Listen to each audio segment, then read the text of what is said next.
What's up, everybody? Welcome back to Technique Tuesday. What a great night of fights this past Saturday. Let me tell you, had some fight of the nights.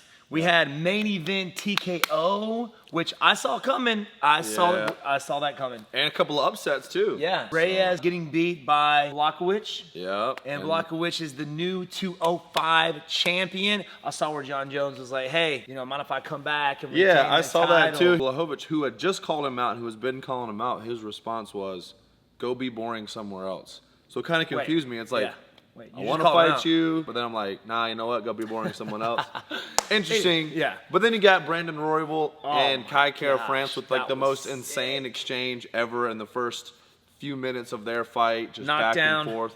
Spin elbow. Knockdown to omoplata. To guillotine in the second round, finishing him out. It was crazy. Yeah. But was that an omoplata? No, he was trying to go for the Go-go plata. And then he switched to omoplata. Then he got out, and then it was just crazy. Man, it was wild. Great night of fights, guys. Anyway, we went live, man. We had a great time hanging out with you guys. So appreciate all the super chats. Appreciate the subscribes this past Saturday. Awesome. We love ya. What are we breaking down today, WB? I think it's pretty obvious. Okay, yeah. What we're breaking down. It's in the title of the video.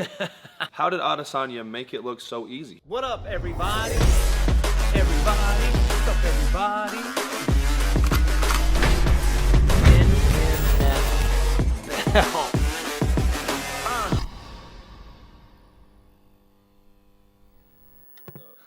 All right, guys, let's get into this. Number one, I think what led to Adesanya defeating the Hulk was a few things, obviously. Number one is going to be his ability to read his opponent before he steps out there. Pre-fight prep. Pre-fight prep. Being a student of the game and really knowing who he's stepping into the cage with. Right, and you can learn a lot about your opponent before you step out there, usually the week of, just how they feel, how they look as they're walking around the venue or the hotel, the exchanges you have during social media, things like that.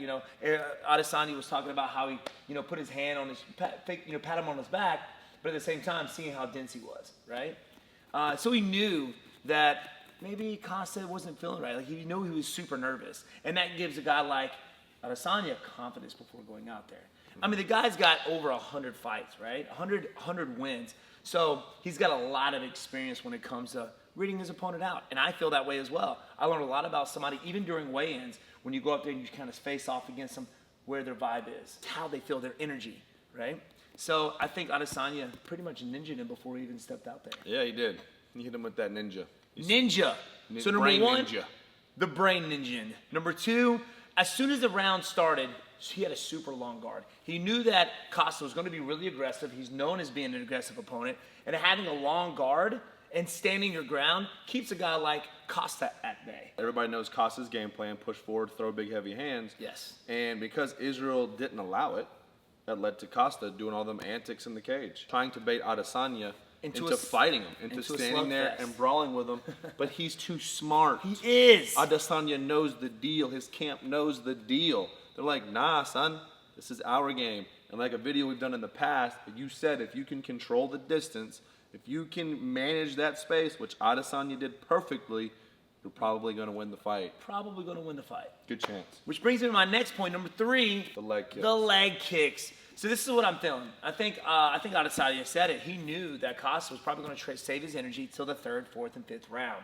Try and bring it out. But not doing a whole lot in the first and second round gave Adesanya the perfect time to break him down. A lot of opportunities for Adesanya to capitalize on. Yeah, for Adesanya to capitalize on. And in the later rounds, if he didn't have a front leg, no way he was going to be able to finish this fight. No. So it was attacking the front leg. A lot of low calf kicks, a lot of straight in oblique, or what do you want to call it? Knee probes. Knee probes in the first and second round. So number three, the leg kicks. That's the obvious one. Obvious. Right? You can't have any power in your punches without your legs. Nope. Can't be done. Adesanya knew it, took away his power supply, which is everything in Costa's fight style. They took that away from him. Took it away. He had no option. Now the final point. Last the but not sequence least. that put him down. So we talked about ninjing his brain, right? Yep. Before the fight even started. Knew his vibe. Mental. Knew he was going to go out there with confidence and defeat him. Number two, it was keeping the long range, right? Managing Keeping the high guard, space. managing the space, managing the distance, which allowed him to. Number three, throw those knee probes, throw those leg kicks, which really, you could tell, kind of demoralized him a little bit. Demoralized Costa. Demoralized. And then the final point. The KO sequence. Well, during the whole fight, Adesanya was throwing a lot of feints. Like I said, good strikers have really good feints to try and draw out his opponent's attack, right?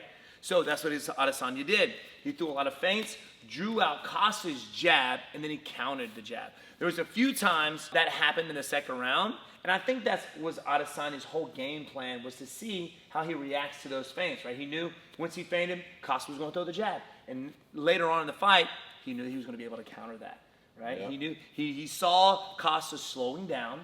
He knew that his speed didn't match Adesanya's, so he was able to counterattack. So he threw the feint, right? He threw the feint, which lured the jab out. Now, normally when you evade a jab, you lead your head to the outside. But Izzy went on the inside. So he threw the jab. He went on the inside, threw an overhand right, which brought Costa's jab down, right? So when you throw that overhand right, he flipped his head to the inside. Overhand right brought his jab down, and as Costa was leaning forward, he faded back and hit him with the lead hand hook. Now the hook actually hit him on the left side of the head, the temple ear area. Yeah. He was like, and it looked like a big shot. But trust me, when you get hit in the temple area, even the side of the head, it's crazy. It will take you out. So one more time.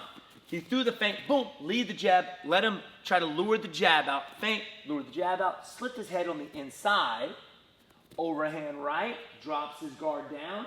As Costa was coming leaning in, he hits him with a fade back hook, hitting him right on the temple, dropping him, finishing him out with the ground and pound, and obviously which solidified the win was the old humpage at the end. Yeah.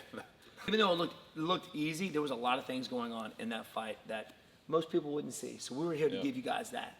All right, the inside of what Adesanya's game plan and against the Costa. ability. It's one thing to have a game plan. You spend fight camp coming up with game plans and you study opponents, but then it's another thing to get into the cage when your emotions are high, your stress is high, your adrenaline's high, and then actually be able to stick to that game plan successfully. Right. You know, I imagine to have that game plan work and be so effective has to be such a satisfying feeling. 100%. Yeah. Only comes with experience. But There you have it, man. The breakdown on how Adesanya KO'd Costa this past Saturday. If you like the video, make sure you hit that subscribe button. Hit us with a like. Hit it with that little bell to let you guys when our next upload will be on. Yes. We'll be on. We'll happen. Will happen. We'll be on happening. We happening. And throw some comments down below. Appreciate you guys hanging out with us. We love you, Sweet Tea. Tell them bye. Bye. Bye, y'all. Bye. All right. See you. That was kind of weird. That was kind of awkward.